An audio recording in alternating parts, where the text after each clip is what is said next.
Hi, I'm Anna. Welcome to 418 Astrology. Tonight I'm going to talk about understanding the zodiac. The way that I teach, I really try to teach the essence of astrology, by which I mean the real components that actually make it work. Sometimes you'll find researching astrology that plenty of people who use astrology don't understand how it works at its essence. But in order to be the best astrologer that you can be, the more you understand about how astrology actually works, the more you can get out of it, of course. Another analogy that I try to use is sometimes you hear about people taking auto repair courses, and there are some teachers who teach car repair that will make students take a whole engine apart and put it back together, which must be an agonizing learning process in a way. It must be really overwhelming. But once you're able to do that, take an engine apart and put it back together, then I would assume you really understand a car engine in a way that someone who hasn't done that, no matter how much they've learned about it, they will never understand a car engine like that. So I try to teach astrology the same way and really try to help people understand the components in a way that isn't usually taught elsewhere. And so one of the really important components of astrology is, of course, the zodiac. So that's what I'm going to talk about tonight. So the first thing to know about the zodiac is it's a band of energy that is part of the earth. Most of us are familiar with the zodiac and the constellations and that whole idea. It's something that we associate with the stars, not with the earth. It's part of the earth. That's an important distinction that we'll keep coming back to, because it's important to understand. In order to fully understand what the zodiac is, you have to understand that it's part of the earth. And what does it mean to be part of the earth? We'll keep coming back to that as we talk about this tonight, but it's a really, really important concept to just kind of keep in the back of your mind right now. Excuse me. So this is sort of a knockoff of one of Aleister Crowley's designs for a tarot card. This is the sun. And I include it here because it shows the zodiac kind of as a band of energy surrounding the earth. This is one of the better illustrations I could find of it. It still has the symbols of the constellations, which of course is not wrong, but it shows the world that these people are living in kind of surrounded / protected by a band of energy. And that's sort of how to think of the zodiac, is as a band of energy surrounding the earth. Here is a card from the Rider-Waite deck, this deck was created around the time that Crowley created his deck, but maybe a bit before. And as you can see, this is the world card. And at the center is a human female here who is really supposed to represent the world. The earth, what we think of as the earth, our ancestors thought of as the world, as all of creation. And keep that in mind moving forward, although I'll keep harping on it. So here's the world, and then there's a band that surrounds the world. You can see it as, these are probably supposed to be laurel leaves surrounding the world, the universe. And then in the corner here, you can see an illustration of a man, an eagle, a lion, and a bull.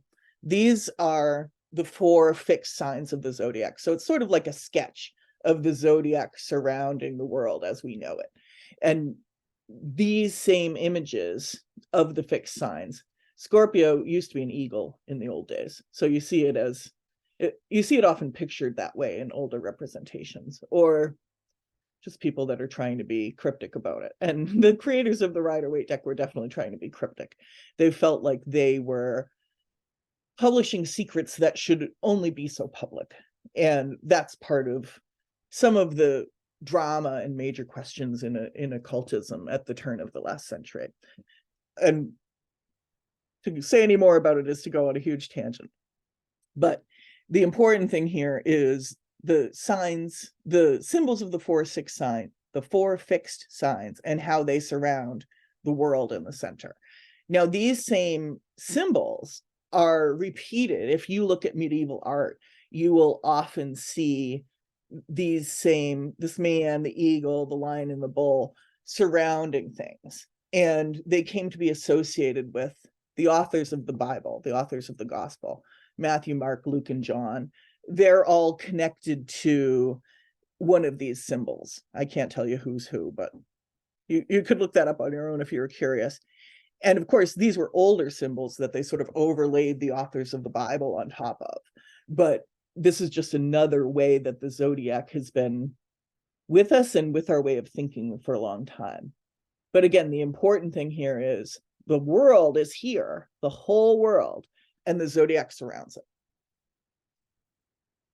So the other important thing to understand about the zodiac is the 360-degree circle.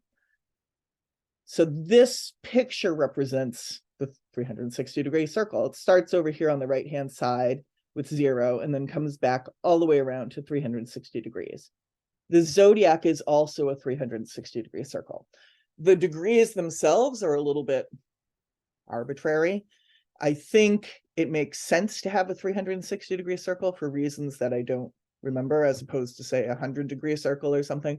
But one of the pluses of a 360-degree circle is it very neatly accommodates 12 zodiac signs of 30 degrees each.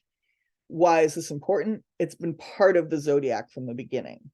And in fact, when they started what we think of as human civilization and human written down culture in Mesopotamia in the Middle East thousands of years ago, when writing began, when civilization began, they already had this circle. They were already using the 360-degree circle to understand the sky and describe the sky. Because to our ancestors, what was going on in the heavens, so to speak, is hugely important. And I mean, it's hugely important to understanding the world, but they also took it spiritually and took these as really important spiritual lessons and messages from the gods. And all of that came through the 360-degree circle, each of the signs taking up 30 degrees. And so the zodiac signs are really slices in this 360-degree circular pie. So here's where I get to be a little bit controversial. And there are plenty of astrologers that look at this differently. And they're not wrong. There's not really wrong in astrology, not in the same way as in other fields of study. But these are sort of the ground rules with which I look at astrology. And someone else can do it in their own way. It's both an art and a science. But this is the way that I look at it and the way that it makes sense to me. The zodiac is not the constellations. So this 360-degree circle divided into 12 pieces, it happens to have, or it happened to have, a constellation in that pie slice that was associated with all these different little pictures, often of animals. You can see them in the bottom corner of this slide. And so the first sign had a constellation in it that looked like a ram. And the second sign had a constellation in it that looked like a bull. If you've looked at the constellations themselves, I don't think they're not really depicted in these little images. But if you've looked at the constellations themselves, they take a lot of imagination to see a ram or see a bull there. But once you know what you're looking at, you can see how it would be sort of a memory aid for people. And they function very well as that, these constellations that turn into, in the imagination, into pictures, into animals. But these animals are more like a label than the essence of the sign. Aries is not about rams. Rams are about Aries, if that makes sense. And so on for every sign there is. Libra is not about scales. Scales are about Libra, are part of Libra. Why is this important? Well, to understand the essence of what the zodiac is and what the zodiac isn't, it's important. There's this sticker over on the right side. It's a Keep Frozen sticker with a little penguin on it. And they use these in the freight industry when you've got a box of something that needs to stay cold.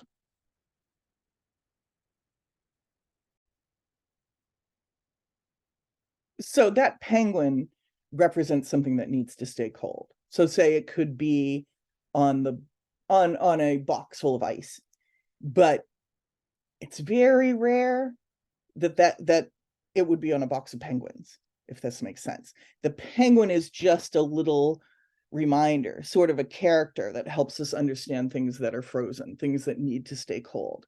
And penguins are one of the things that need to stay cold. And it's a cute character that will remind you of the Antarctic, but it's not the same as the contents of a box of ice. And these animal constellations and symbolic constellations are much the same in that they're like a little memory aid, these pictures of what their slice of the zodiac pie has come to mean. But Cancer is not about crabs. The crab symbolism can be used to explain certain aspects of Cancer.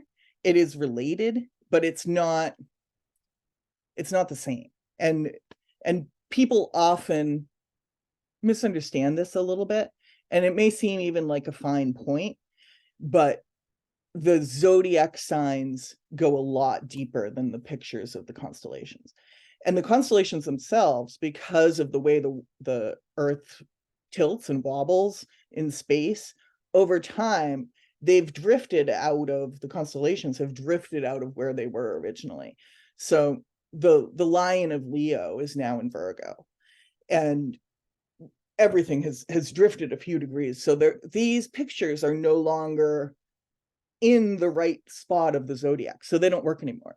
And you'll often hear that mentioned by people who are critics of astrology, like, there's actually another constellation in there that astrology doesn't address. It's a serpent or a dragon or something, or the signs aren't in the right place anymore, so if you think you're an Aquarius, really you're a Capricorn. No, these are the constellations. They are separate from the zodiac. You could say the wisdom of these stars and the symbolism of these stars and the presence of these stars helped humans learn the zodiac, but the stars themselves have started to move on, and we can start to move on too.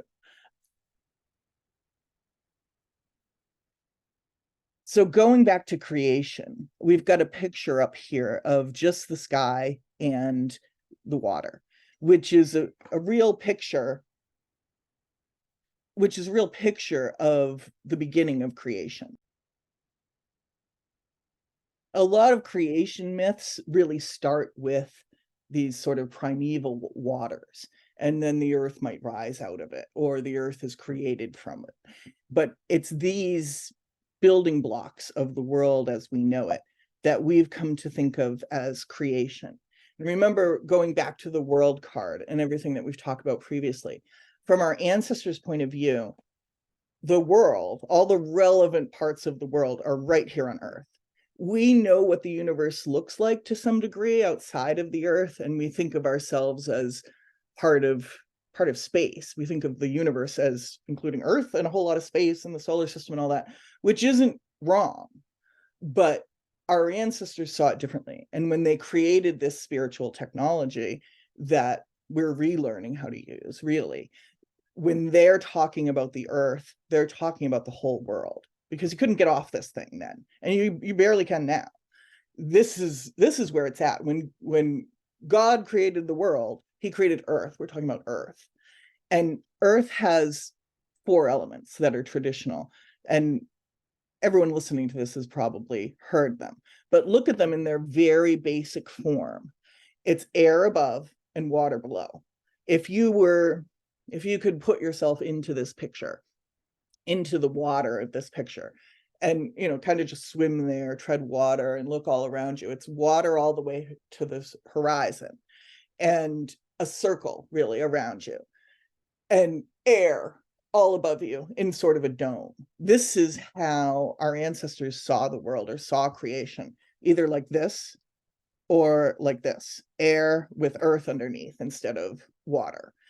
And of course, when you add fire, then you've got a whole other element. But you can see how they thought these things, the earth, the air, and of course, fire brings in the sun, which is another more powerful than humans force that's also active in the world. So these 4 components really basically make up the world / creation / the universe as our ancestors knew it.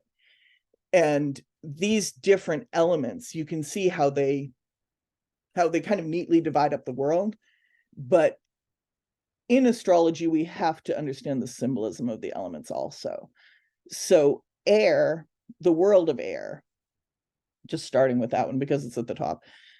Air is everything that is in the top half of this picture, which really doesn't look like much. But I guess it depends on which air you're looking at, because what air is full of is sound. Air is full of the transmission of ideas, radio waves, sound, people talking, music.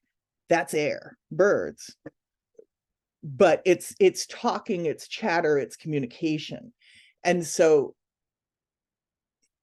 it's not just the air that we feel around us, it's everything that goes through the air. And all of our intellectual discoveries are all airy because they're all transmitted out of our mouth. They come out of whether we're speaking them, right? Even with a book, you're writing down what people have said. And the ideas are still in your head, which are nowhere other than ideas plucked from the air, so to speak. So when you talk about an air sign in astrology, this is what we're talking about. This is what the air signs all have in common, is they're all about communication, information / sound. They're about the world of air. The world of water, correspondingly, is all about feelings and our emotions, which again is a huge building block of our experience. And notice that these elements are not just out in the world creating the universe, they're inside us too, which goes back to the old as above, so below, which is a Hermetic idea. And astrology has as above, so below, as that could be the motto of astrology in a lot of ways, because what we see in the heavens mirrors our experience down here on Earth, and that's our experience. So air is also sound, is also information. Water is feelings. What makes water feelings? That's maybe not as obvious. So the human body is mainly / basically a sack of water, right? So our bodies are at least 65% water. It depends on where you read and who you look at, but we're mostly water. We're affected even by the moon in the same way that the tides are, because we're squishy bags of water. And water changes, much like feelings. It's constantly changing. The ocean, if you look at it, is always moving, always drifting. It's never the same river twice that you're looking at. Water changes all the time, very much like our emotions do. And if you notice and track your own emotions, they rise and they fall, very much like maybe a creature in the ocean would, or a wave would. They have a watery quality to them, and our emotions arise spontaneously or as a result of other stimulus in our environment. And again, they arise and they pass away. Water is also known as the great solvent, or the universal solvent, where put something in water and it will gradually dissolve. And so you can see how water came to be seen as a symbol of compassion also. But the most important thing is to remember about water is that it's associated with feelings, and therefore compassion, intuition, feelings, senses. So those are two of the elements. So the next slide has Earth. Earth is everything solid. Earth is everything that you can touch, feel, hold on to, crumble in your hands, the whole kit and caboodle. That's Earth. Another way to look at these elements is as worlds. And this is kind of the Kabbalistic approach, which is infinitely more complicated than the way I explain things. But one of the tricks that they use in the Kabbalah is looking almost as if you're the Terminator or something, and you put on your air vision. So everything you see is only air. So say you're looking at this room, and the room that I'm in, and you're only looking at the air. You would hear the words coming out of my mouth.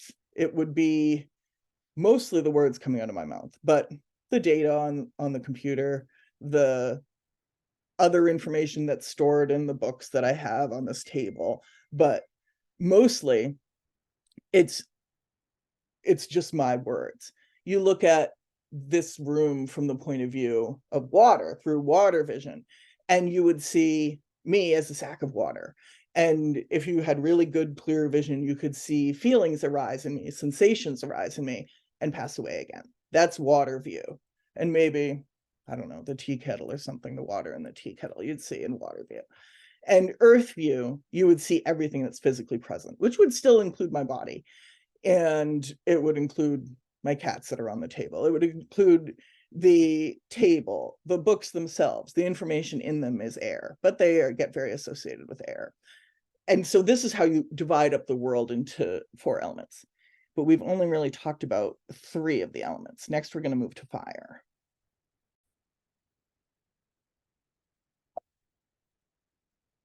So fire is a little bit different in that you can't really see it as half of creation in the same way that you could look at water or the earth or air as, wow, this is half of the whole universe. But it is associated with that big bright thing in the sky, which is so powerful we can't even look at it directly, the sun. And that sun is obviously fiery. And that fire, that warmth, creates everything on earth.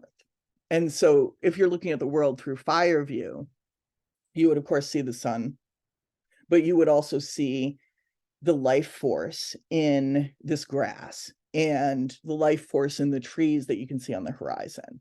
And if you were looking at the room that I'm in through the fire Terminator view, you would see my heart beating. Fire is the force that keeps your heart beating. It's your vitality. You would see the lamp that's on. You would maybe, sense the heat coming from the radiator. And these are all kind of the same thing. These are all part and parcel of fire. So it's earth, air, fire, and water. This creates the universe. The universe equals the earth. The universe equals the whole world. Forget about everything off-world that we've discovered with science. We understand now about all these other bodies floating in space. And obviously they're important to astrology. But as important to astrology is the earth that we're on and describing the earth that we're on. And it's with these 4 elements that you can do that. So one thing that's been passed down to us, and again, this comes from the Kabbalah, I think, originally, is the elements make up the 4-letter or 4-part name of God, which is Yod, He, Vav, He. And that's the English version that I wrote up on the slide. So if you divide God, or all of creation, into 4, it would be earth, air, fire, and water. If you had to do a 1-letter name of God, it would just be, I don't know, a ball of energy. It would be like if you had a 2-part name of God or 2-letter name of God, it might be like a yin yang. And 3-part would be something different. And then a 4-part name of God would be the elements. And so God is all of creation itself and all of those elements, because those elements are the building blocks of creation. And so this is just something to understand. And is this Christian or Judeo-Christian tradition, which a lot of people don't like in their magic and astrology? They come to magic and astrology to get away from talk about God. I mean God in the most, I don't know. I mean God in the most generic sense, I guess. Try to detach the idea of God from the baggage that comes along with it. We're actually talking about God as a 4-part being, something that's made of earth, air, fire, and water, as our whole world is. So God is creation too. So, okay, why are we harping on this? Because the zodiac is made up of the 4 elements that we've talked about, earth, air, fire, and water, plus the element of time. And this is where it gets kind of trippy, because we live in time, but we're not really used to thinking about time. And time is a huge part of the zodiac.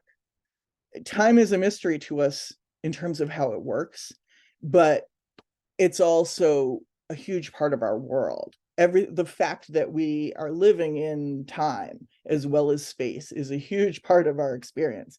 And so if you were going to divide God up into 4 parts, earth, air, fire, and water, where's the time component? Well, you have to sort of add that in later, I guess. Or maybe time isn't God or isn't part of God. Maybe time is evil, time is Saturn. I don't know. That's more just playing with these ideas. But the important thing is that the zodiac is the four elements plus time. That's what it really is. Forget the crab, forget the hunter, forget the water bearer, forget the fish of Pisces. 4 elements plus time. So talking more about time, because time is a really weird thing when you start researching what it is. And even like looking it up on Wikipedia, you can see how scientists struggle with time. And our ancestors obviously noticed time too. How did they view time? And creating astrology, we created the gods created and are creating us. How did our ancestors view time when they made this system? So objectively, our ancestors could see time working because people die, things fall apart, people get old and die, and things fall apart. And these are the same things that we talk about today when we talk about time. Scientists can define it best in terms of entropy, things falling apart. And there's a scientific concept that goes along with that, but it's the same thing. The other thing that our ancestors would notice, I put wheel in the sky keeps on turning, which is a song lyric, but I mean the zodiac, I mean the ecliptic. They could see the movement of the stars, the movement of the heavens. And this is not any different from how scientists define time now. They define it by the movement of the solar system, and they define it by entropy, things falling apart. And our ancestors viewed it in basically the same way. But there's another component to time that our ancestors saw, and science, as they currently do it, doesn't really see, or perhaps they study it in a different way. That's a whole tangent, I guess. But our ancestors saw time objectively in the same way that scientists do now, entropy and movement of the solar system.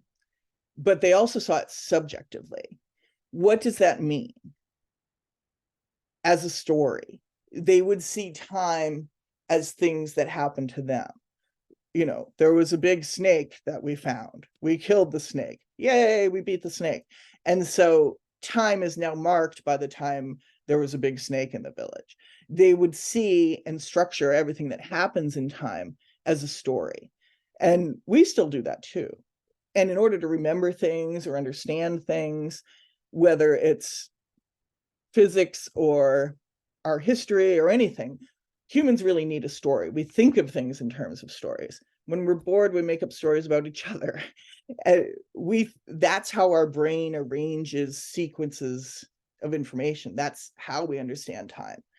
And a lot of people, if you took high school English, you'd recognize the drawing that I have over here. And this is a diagram of a story. So a story starts at the beginning, and then there's rising action to the middle.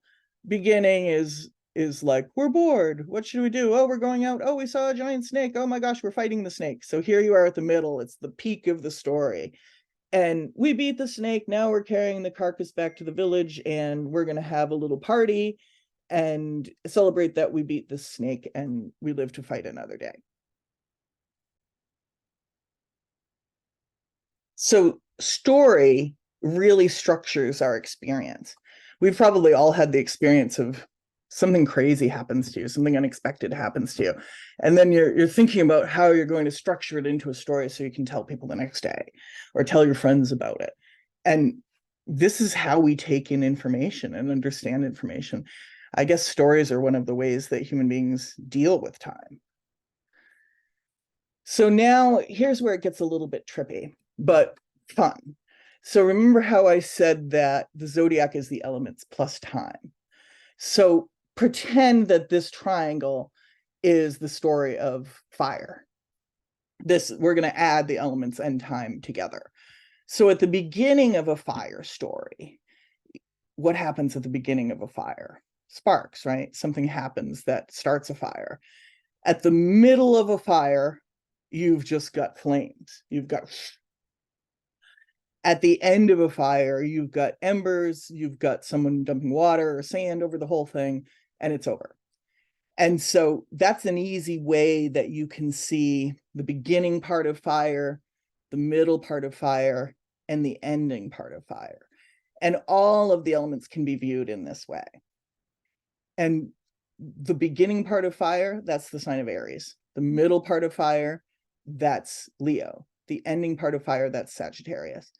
And this really tells you everything you need to know about those signs.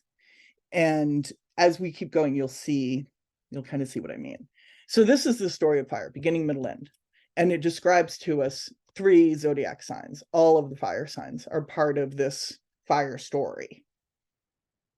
So what if we had a story about air too? And we kind of layered the air story on top of the fire story. So now when you begin to tell the fire story, you've also got this other story to tell too, which is the story of air. And how would air begin? Maybe as some intriguing music, some intriguing, beautiful music that might bring your attention to the world of air, because you might be down in earth zone, just thinking about counting your money or whatever, and then all of a sudden you hear, oh, the music of Libra, the beautiful harmonious forms. And so that would be maybe the beginning of air, or a gust of wind would be the beginning of air. What is the middle of air?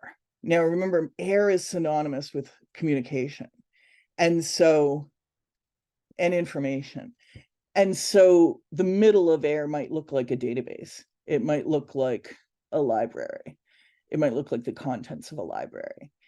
And all the information kind of just clumped together into one space. And then the end of air, well, it's the end of a conversation.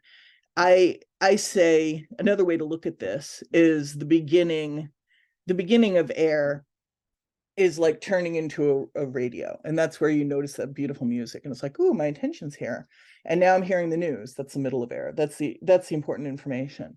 And then the end of air, you start to turn the radio dial and you start to hear different things that might catch your attention. You start to hear chatter.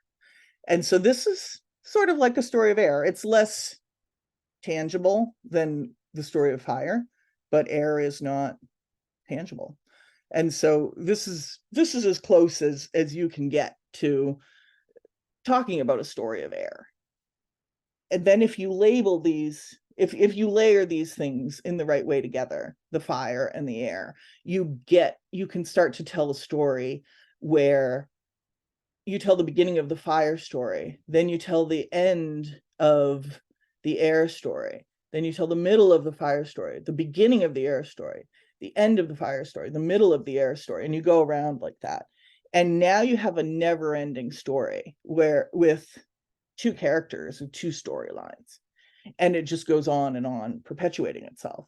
So all of the elements and the beginning and middle and end parts of the elements can be layered together into this larger diagram of beginning, middle, and end.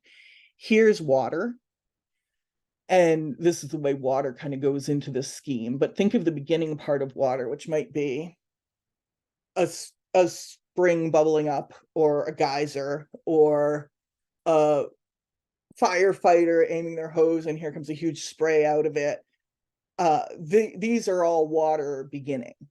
The middle part of water, and the word that what we're talking about now with this beginning, middle, end stuff, other astrologers call it modality, and they call beginning cardinal, middle fixed, and end mutable. I think just calling it beginning, middle, end is easier. But sometimes when you get to the middle, you have to remember that this is the peak point of that element, where there's the most of it can be, and it's not moving, it's fixed. And so the fixed part of water might be very still water, like a swamp. It might be ice. It's a lot of water and it's not moving. The ending part of water is more like melting ice or tide pools. It's water that's beginning to turn into something else. It's mud. It's messy. And so we've brought in 3 more zodiac signs here. The beginning part of water is Cancer. The middle part of water is Scorpio. The ending part of water is Pisces. And if you can match these signs to these little landscapes that have to do with elements plus time, if you can picture the beginning part of water, the middle part of water, the end part of water, then you really understand what these signs are about. And of course, you can do the same thing again with the earth signs. So what does the beginning of Earth look like? Well, the way we get new land is tectonic plates bump up against each other, right? And then they gradually push upward. And you have a mountain, you have a growing mountain. That's new earth, new land, kind of being, there's a lot of pressure in that. That's the sign of Capricorn, which has to do, the symbol of it is the mountain goat.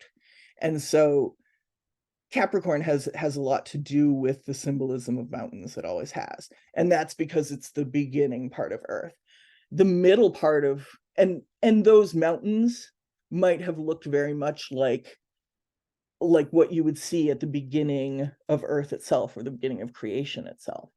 When you get to the middle part of Earth, you have life. You have the fixed part of Earth.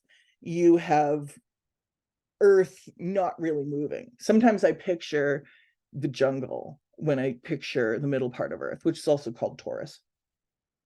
And I picture, the trees are just maximized. All the animals that could possibly be there are present. Even the air is full of bugs, and it's just life, Earth, in this fixed point. And there's not even any really strong seasons in these areas. It's just Earth.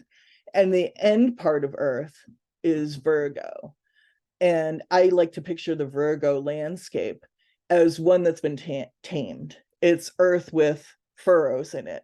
It's Earth where the soil has been tilled and worked. It's Earth that's being farmed or used for productive purposes. But I have my own little pet landscape vision that I use for each of the signs. And if you want to practice astrology, I recommend you do the same. They don't have to be the same as mine, these landscapes. In fact, it's better if you can think of a dozen different ways to picture the beginning part of fire or the middle part of water, but you want to be able to picture it when you're doing a reading, when you're trying to figure out what an astrological chart is telling you. You want to be able to do the element plus time. And that creates the zodiac sign in your head. All that there is to Aries is the beginning part of fire. And so if you can think of 10 ways that fire starts, that can be gas turning on in the stove. That can be somebody lighting off a firecracker. That can be somebody shooting a gun. This is all Aries. And all of those beginning part of fire images, all those different scenes or landscapes are Aries, and they teach you about Aries. And so on with all of the signs of the zodiac. So they make this beautiful pattern when you lay the beginning, middle, end of the elements, when you represent them as triangles and lay them on top of each other. Now what we're looking at here is the zodiac as we know it. And I've labeled the signs so you can see which they are. Aquarius is the middle part of Earth, Pisces is the ending part of water, Aries is the beginning part of fire, and so it goes all the way around. The other important part to remember about this is this is a sort of cycle of creation. It goes through before fire. First, it starts with fire, say, because Aries really does start the zodiac, that initial spark, or shotgun blast, or lightning strike, the beginning of fire. And these elements plus time then touch every other element, a part of the story of every other element. The middle part of Earth, the ending part of air, the beginning part of water, before it gets to the middle part of fire. And then so on, continuing in the same pattern. And this is really, those 4 elements plus time equals the zodiac. And everything goes through an evolution as it goes around this circle from Aries all the way to Pisces. Everything goes through an evolution that is the zodiac. By the time that spark from Aries gets to Pisces, it's worn down like sea glass now. It's lived. It's gone through a year's development or a year's evolution. And so each of these landscapes is almost like an alchemical bath or something that you can dip things into to have them evolve through time, so to speak. And in the same way that we talked about the 4 elements being the 4-letter name of God, the 12-part name of God would be the zodiac. And I think it's only when put together in this particular way, this elements plus time way, that layering all these elements and their beginnings and middles and ends together in this way, that you achieve this perfect mandala, you achieve this perfect balance that is the zodiac. I think if you mix these up, there's no other way to put them together so beautifully so that they create a cycle essentially of creation and development. And when you learn more about the signs, you learn that they start off kind of primeval with Aries. And by the time they come around to Pisces, it's all about compassion and kind of the highest, most refined things until it starts over again in Aries. But there is no end to the zodiac. The beginning part of Earth starts here in Capricorn, and it doesn't become the middle until Taurus. And the whole cycle has started over again. This has to be an eternal cycle in order to turn at all. And so to think of these signs, these elements, these energies being a band of energy around us, around all of creation, around all of the earth, that is what the zodiac is. It is this mandala of interconnected elements in time. And you can start to understand how you can see greater stories within this. And certainly the presence of the planets helps with seeing greater stories within this. But this is really a mandala, a cycle of creation and evolution that helps us understand ourselves and what is happening to us even better. Evolution, creation. Oh, and to bring it right back around to the end, what the zodiac shows us is space, because matter, right? Space, matter, plus time. You see space and time symbolically in this 12-part mandala that our ancestors created. And it's all symbolism. It's all just the symbolism that describes the earth that we're sitting on and the world that we live in. And that's it.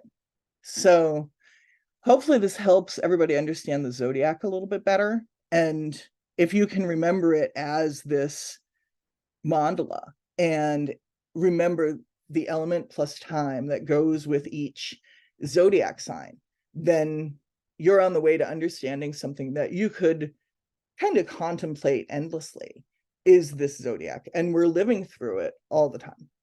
So I really thank you for watching and listening. If you have any questions, please let me know. And I'm going to do something about the planets next, probably. So thank you very much, and I hope you have a great night.